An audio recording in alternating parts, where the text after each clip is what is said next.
Good evening. Thanks, Bill. Can you guys, wow, can you guys hear me okay in the back? You probably can't see me, but nature didn't help with that. Well, thank you, firstly, to Bill and MPL for having me. I appreciate it. And what I was hoping to do was, in 20 minutes, to do something quite large in task but small in scope, which is to walk you through a few predictions about where I think the market is going to go, particularly as it pertains to technology and the intersection between technology and our regular life over the next 2 years. So as Bill mentioned, I spend the majority of my life in the crosshairs between building technology companies and internet businesses and real life. So I spent the last 5 years as the Chief Innovation Officer for the largest live sport and entertainment business in the world called the Anschutz Corporation, based out of Los Angeles. So we are the largest owner of stadiums and arenas in the world. We own a lot of sports teams like the Los Angeles Lakers and the Los Angeles Kings. And in that time, I started to spend a very different mode of my life, which was the majority of my time was spent in ones and zeros as an entrepreneur. I had never really had a job before. And suddenly when we sold our company, I ended up being the Chief Innovation Officer of a 70,000 employee business and realizing why people don't like working in 70,000 employee companies. But it gave me a bit of a view that I had never had before, which was really looking at how this was going to affect the physical world and the real world. So I'm not a huge believer in the concept of futurists. I am not a futurist. I barely know what I'm going to eat for breakfast. So the vast reality for most of us is in the world where we're moving very quickly around tech, you really can't predict in any meaningful way much more than 730 days out. It's a bit of an exercise in futility. When you look back at some of the things that have happened over the last 730 days, it would be very difficult to scope and predict that in any meaningful way. So that's what I want to try to do over the next 20 to 30 minutes, is walk you through where I think we're going to head over the next 730 days. And before I do that, one of the things that I realized when I was at the Anschutz Group was we would host these events, not that dissimilar to this, a little bit larger, with the chief marketing officers of mostly the Fortune 500. So we'd have about 400 CMOs in a room who were typically our clients. And we did this little experiment once where we asked them, why is the internet important? And I would say out of 400 CMOs, we had about 220 answers. There wasn't a single unified view of why this was important. And I realized that if they're confused, it's likely that my own organization was confused, and we needed to come up with a better way of explaining why this was so important. And this is sort of what we boiled it down to. If you think about human media over the last 500-600 years, most of the innovation was almost identical. So if you go back to the Gutenberg moment in movable type, then you look at the four others besides movable type, which would have been recorded media, transmitted wire, the telephone, and you look through, and television would be the last. If you look through those four, they are exactly the same. They are broadcast in nature, so they are one-to-one or one-to-many. They are extremely expensive technologically, so you couldn't just go and set up your own cable head if you wanted to. It was incredibly cost prohibitive to do that. And thirdly, they were all regulated by government. So if you fast forward and you think about the base unit of our communication as human beings, and you go to the fifth media revolution, which is the internet, you'll see why this is so fundamentally different. First of all, it is the only and first time in the history of our species that we have a many-to-many communications mechanism, where millions of people will speak to millions of other people with almost no accretive cost to their disposable income. That is true pretty much across the world. And it's almost impossible for governments to regulate. In fact, it will be the great challenge over the next decade for governments to figure out how to regulate the medium. Now, when you think about that and you think about it in a context, here's why it's important. It's important and it changes everything for all of us for one very simple reason, because it is the first moment in the history of humanity where we own our own communication at mass scale on a global level. That one sentence has never been true prior to about 1994. So that in and of itself is the jet fuel which is causing much of the change that you're experiencing. It is a complete inversion of the funnel of power. for the most of our lives and the most of the history that we've gone through as a species, most of power was controlled from a very top-down approach. That triangle is completely being inverted. In almost every facet of our lives, it's being inverted. And you can sort of feel that pressure on a consistent basis in almost every institution. That, and before I give you some of the predictions of where I think we're going, or at least some insight into that trending, I wanted to give you a bit of context of my own bias. So I have been working for the last, I would say, 12 months on a new book. And tomorrow I'll be speaking at the Alfie conference about that book. So in case you happen to get stuck there watching me, you won't be hearing the same thing, so don't worry. I'll talk a lot more about the book tomorrow. But in terms of a context, what we realized, and this book is coming in about 12 months in partnership with Forbes magazine. So myself and the editors of Forbes are writing this. And the theory was a very simple one, that what we were experiencing was not a revolution. You couldn't, in a context, compare it to the Industrial Revolution or the Mesozoic era. It was something much more substantive than that. And what we decided to call this was the Great Rewrite. The argument being that we are living in an era where we are literally, because of this inversion, we are literally rewriting this planet from the ground up. It is a complete reboot, an almost, I would say, the largest era of mass institutional change in the history of the planet. You will experience that in almost every institution that governs your life over the next 3 to 4 years, whether it's religion, education, government, the institution of marriage. They are all under incredible pressure because of the inversion. And when we were talking about titles for the book, we were trying to figure out how to get this point across about this great kind of change, this great rewrite. And so the analogy we were explaining to some of the advertisers in Forbes was, if you thought about this as an alien real estate agent, and you were a Martian real estate agent, and you were bringing your clients past Earth, and you were flying by in a spaceship, you would fly by and you would look at Earth and you'd say, that place, it's a bit of a teardown. And that's exactly what's going on. We are seeing that systemically happen at almost every level. And tomorrow I'll talk a lot more about the drivers of why that's happening. But to put that into a teeny tiny bit of context for you, think about it in this way. Today we know that the largest media business in the world is Facebook, by a long shot. We now know that the largest transportation business in the world is Uber, by a long shot. Facebook doesn't own a single piece of content or produce a single piece of content. Uber doesn't own a single vehicle. Slack, which is today the fastest growing enterprise software in the world and will soon pass Microsoft probably in the next 24 months in terms of install base and number of people using it on a daily basis, again, completely revolving the space. And Airbnb, the largest hospitality and tourism business in the world today, doesn't own a single room. So each one of these companies took over their category with a completely network effect model without owning any traditional inventory or business models in the same way that they faced in that industry maybe 2 to 3 years prior. But what's amazing about that is if you look at each one of these companies, each one of them took over their sector in less than a decade.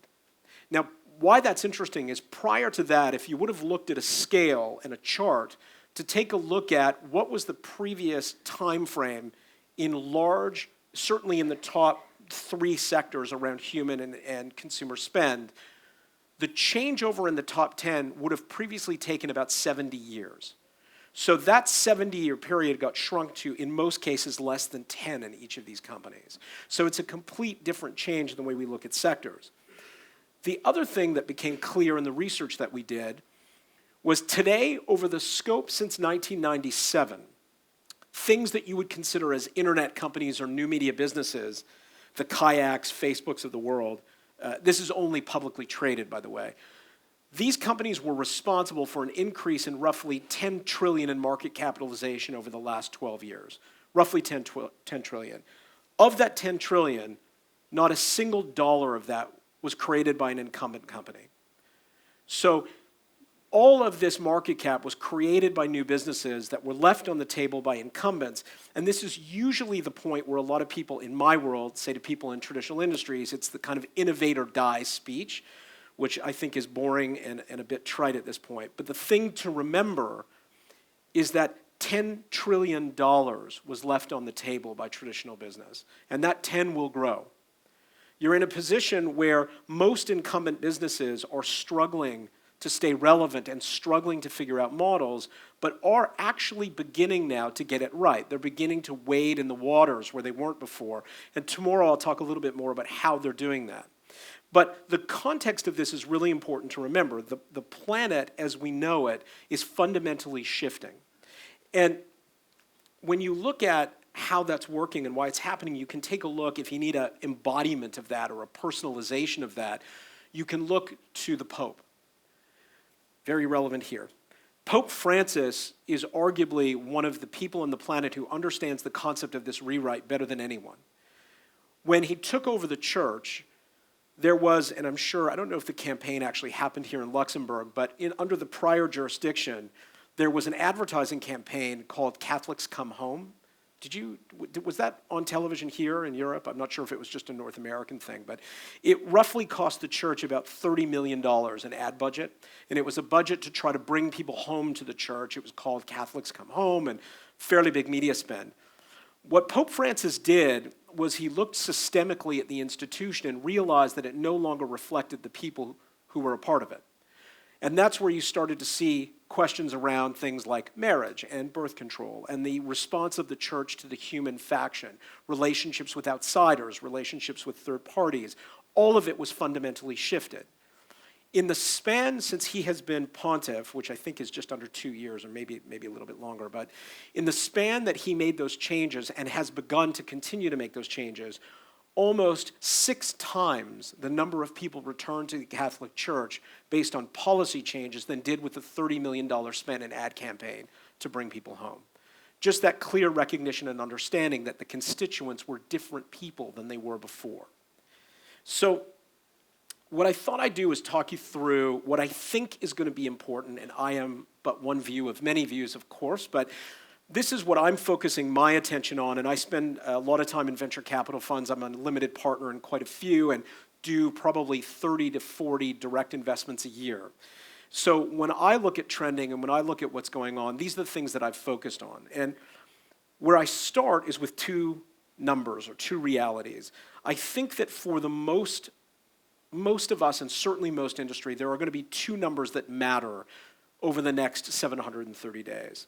And the first is this. Currently today, we are sitting at about 2.8 billion people online, connected to the network, whether through mobile device or through desktop. Economic growth is going to come at a level that I think is going to be very difficult to contain and control size-wise as we light up the next billion. So the smart money, whether it's Zuckerberg and Project Forward or the internet.org, or Google floating hot air balloons, WiMAX balloons around the developing world in Africa, there is a massive road race in the smart money category to light up this next billion. And once this next billion gets lit up over the next 2 years, you are going to see, I would argue, one of the largest economic impacts on the planet, particularly on the developing world, that we've ever seen in history. So this is the first driver to keep a very close eye on.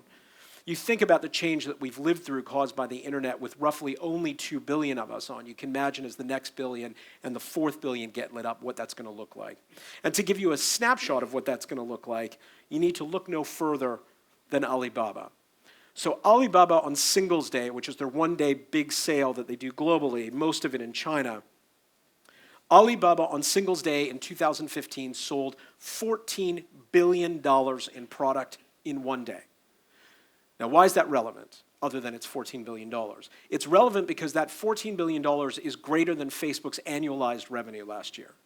Alibaba did in one day in sales what Facebook does in a year in revenue. And that gives you the context of the size of growth you'll see as this part of the world gets lit up. The second thing to keep a close eye on is what many people call the Internet of Things or the industrial internet. All that means is the internet was predominantly restricted to screens. So the network was accessed through a mobile device or accessed through a computer screen. As it moves into the more physical world where hearing aids and tables and homes are connected to that network, you are going to see a permeation of change that will be quite great and quite unpredictable. But to put it into a context, today you have roughly 4 to 5.5 billion devices connected to the network. Depends who you ask and what study they do. It is expected that by the end of 2020, that 4.5 to 5 billion number will grow to about 2 trillion devices connected to the network. Now that is going to be hugely impactful from an economic perspective. It's going to be hugely impactful from a change in human behavior, and it's going to be really impactful from a security perspective. Because when you have a condo building in New York or in Luxembourg that has 5 floors and 30 units in it, and in those units are gas stoves connected to the internet, suddenly Viking Stoves, who was just a gas stove maker, is now responsible for probably one of the biggest terrorism risks over the next 5 years. Having 30 electric stoves or gas stoves connected to the internet in a condo building is a tinderbox for the Syrian Electronic Army. It is a very serious security risk. So you will see these two drivers, the growth of the next billion and the rise of the industrial internet, or the movement of the internet off of screens into the physical world, to probably usher in the greatest economic growth period, I would argue, certainly in the last 100 years. The other thing that I keep a very close watch on is robots and artificial intelligence. So this is a very big category and very difficult to sort of narrow down into one small area. But particularly the area that you're going to see the most growth in the next 730 days is what we call artificial intelligence. And again, that in of itself is a huge category. But it's starting quite small. So AI has been around for a very long time. There were many bots and artificial bots that were created in the late 90s. They were just never used. Today, to give you a life example from my own world, I have 2 assistants who work with me closely, one of whom is a human being, one of whom is a robot. And the robot, whose name is Amy Ingram, is produced by a company out of New York called X.AI. And Amy works 24/7 a day. She costs me about a quarter of the cost of my human assistant, and works in a capacity where you would never ever know. In fact, you and I have interacted probably not knowing that it was a robot. Most of you wouldn't know with the interaction. She handles my scheduling, my phone calls, my travel work, all done by artificial intelligence. Slack, the company that I mentioned to you before, a good portion of what's going on in communications between companies and intra-communication is happening over AI and robots. In the physical robotic world, this will be the beginning of the start where you will start to see the marketing of robots that we would see in our homes. Now that started years ago with iRobot and the Roomba, and it's going to start to continue with a lot of home help robots around delivery, cleaning, and other areas that you'll see come available very quickly. That's right. The next thing I think that's going to become very prevalent is the final bursting of the media ecosystem. So this has been a leaky boat for a very long time, and it is about to get sunk very quickly. When I speak of media, I'm referring specifically to news media, television, film. Now in the sector, you can see just by watching the Golden Globes and the Emmys and watching the Oscars, you can see very clearly that the power dynamic has shifted. So for the first time ever, I think, this year at the Golden Globes, non-Hollywood or non-traditional broadcasters were outnumbered in awards by Hulu, Netflix, Amazon. A fundamental creative shift, but also distribution shift. And by the way, the reason I say this year will be the year that the boat will sink is because what will happen over the course of the next 2 years is YouTube will get into the business of original programming. So YouTube, and if you think about that for a minute, YouTube's audience size is by far the largest in the world. It's considerably larger than Netflix, probably 10x what Netflix and Hulu is combined. They have yet to wade into producing their own original programming. They have worked with others to produce programming, but they have never done their own.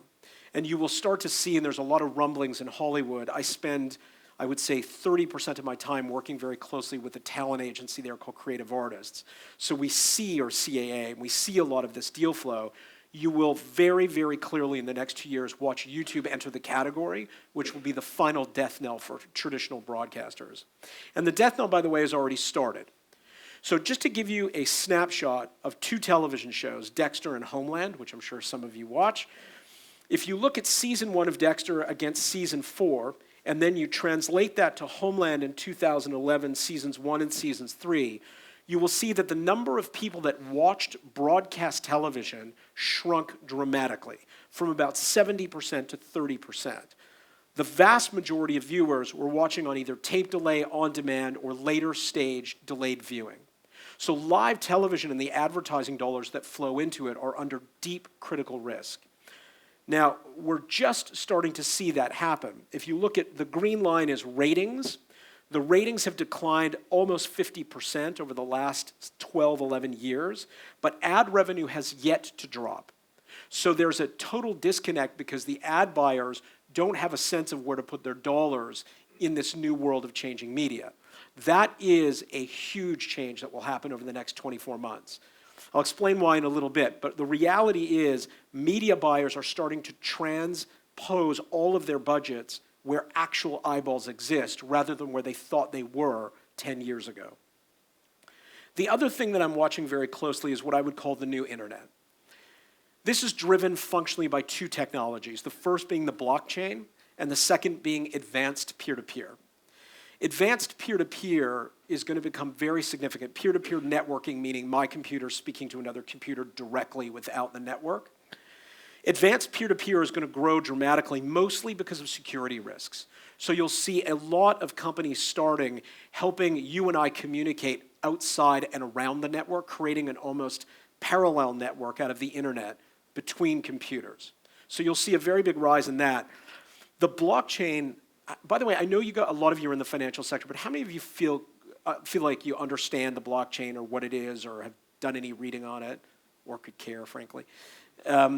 So let me give you a high level. The blockchain is the engine, and anyone who was a computer science major would shoot me for calling it an engine, but it is ineffectively an algorithm.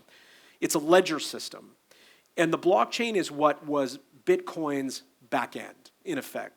So Bitcoin, while relevant, was not nearly as relevant as the engine that it was written on, which is the blockchain.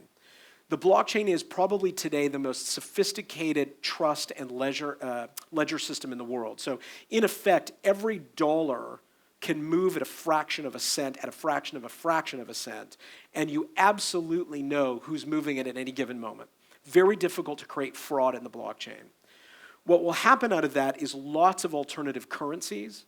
You will see a huge rise in digital boutique currencies because the law, I don't know about the law here, but in North America, there is no law in Canada or the United States that requires you to pay with US or Canadian dollars.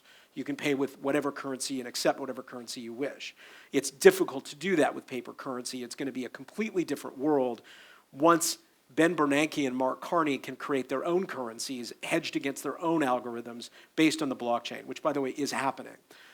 The Harvard Business School is in the middle of researching now, creating their own currency in partnership with the Department of Economics to create their own currency, much like you would have done back in the days when we moved from bags of wheat and donkeys to paper currency and coin.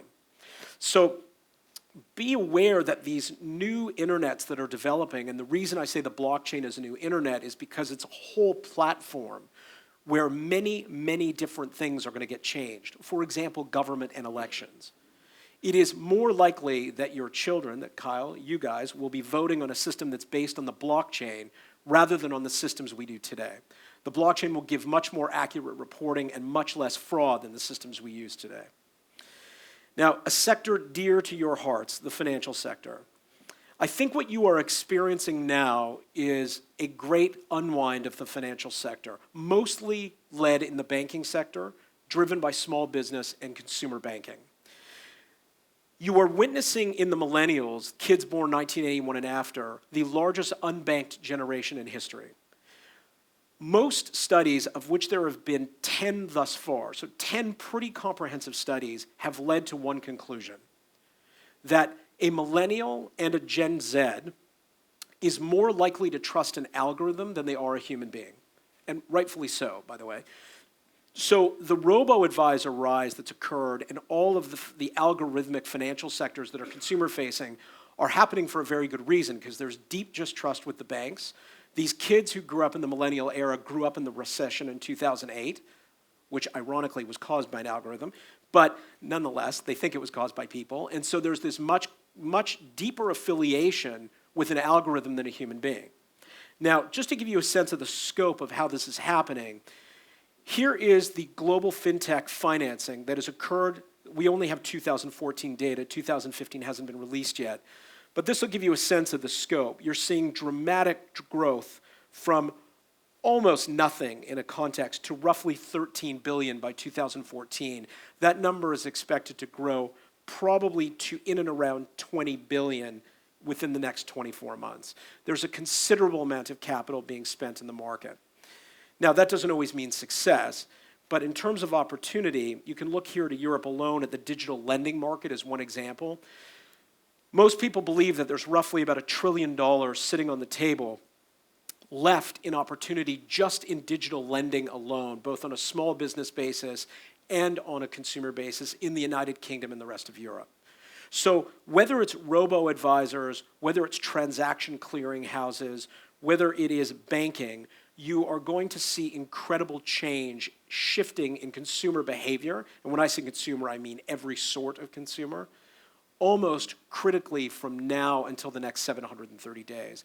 The good news is that I think, unlike the entertainment business where I come from, and unlike the travel business, the financial sector has been very wise to this. And most of the large institutions are heavily betting on this change. So this was the year, 2015, where the blockchain, for example, crossed into critical acceptance.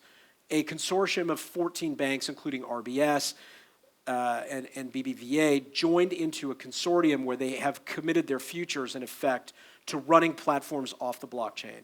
So it's really, really important in the financial sector to be aware that if there was a chopping block and the music industry came through it and travel came through it, you are now on it. And there's going to be a lot of people spending a lot of dollars to figure out how to unseat and disrupt almost every element of the sector. To give you an example, just that roughly 12 to 13 billion in spend is accounting for thousands of companies that are managing hundreds of millions of dollars at this time. It's a fairly, fairly big category. But the other thing that's changing, which I think is just important to point out, is the workforce. So right now, you probably sat through a whole bunch of talks over the last few years where people talked about the millennials and when they get into the workforce and what's going to happen. Well, here's the news. They are here.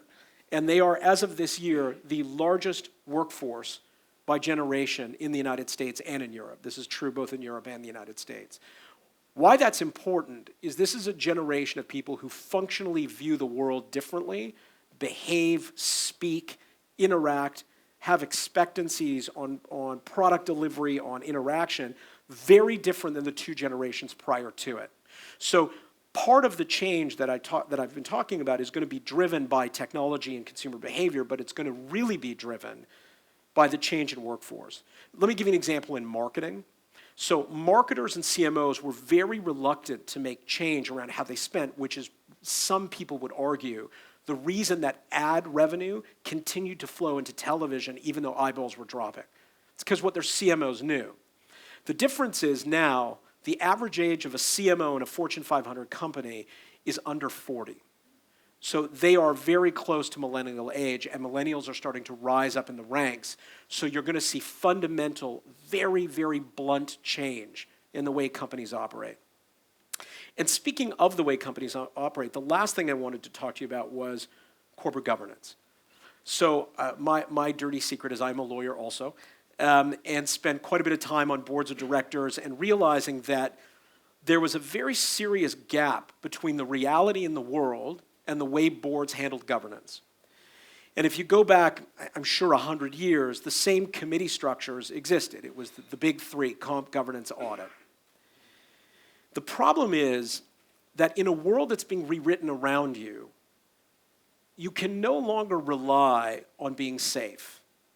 Because as the Internet of Things starts to bring very physical traditional businesses online, and by the way, I speak of that because the entertainment business, particularly the live entertainment business where I work, is the most physical of businesses. Our business is very simplistic.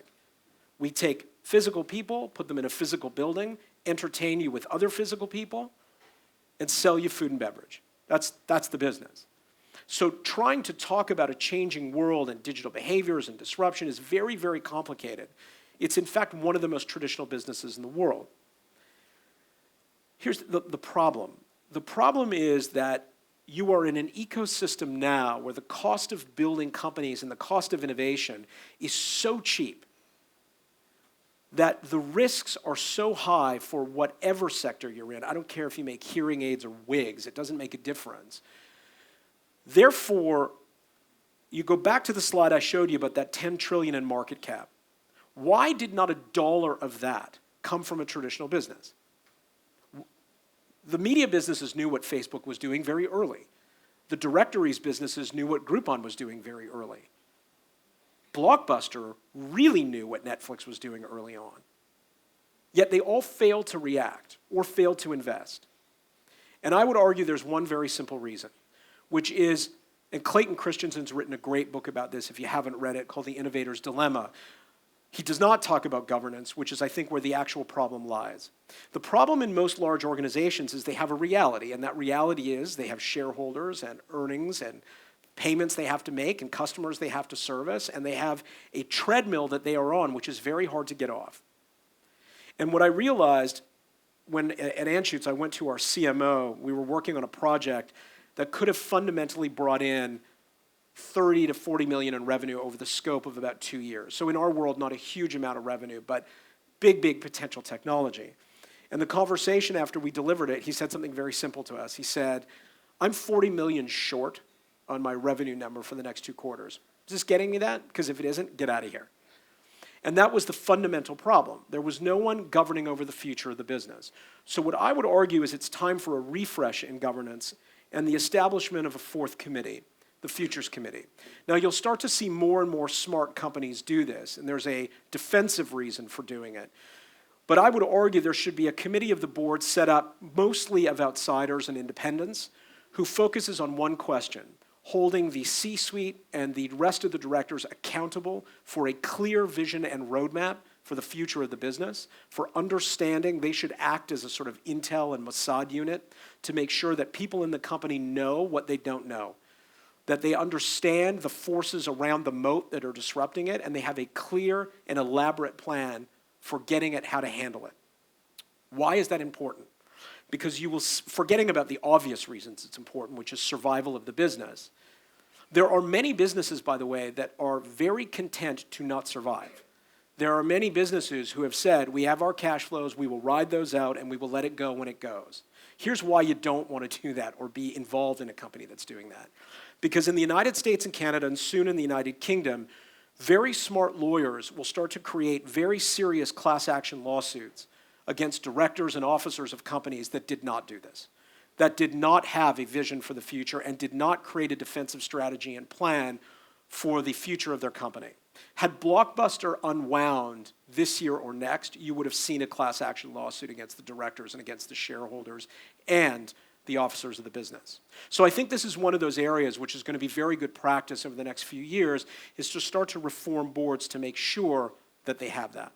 So while I can't give you some sort of magic playbook about the year and coming years, I can certainly tell you that this is going to be one hell of a 730 days. Thank you. Appreciate it. Thanks, Bill.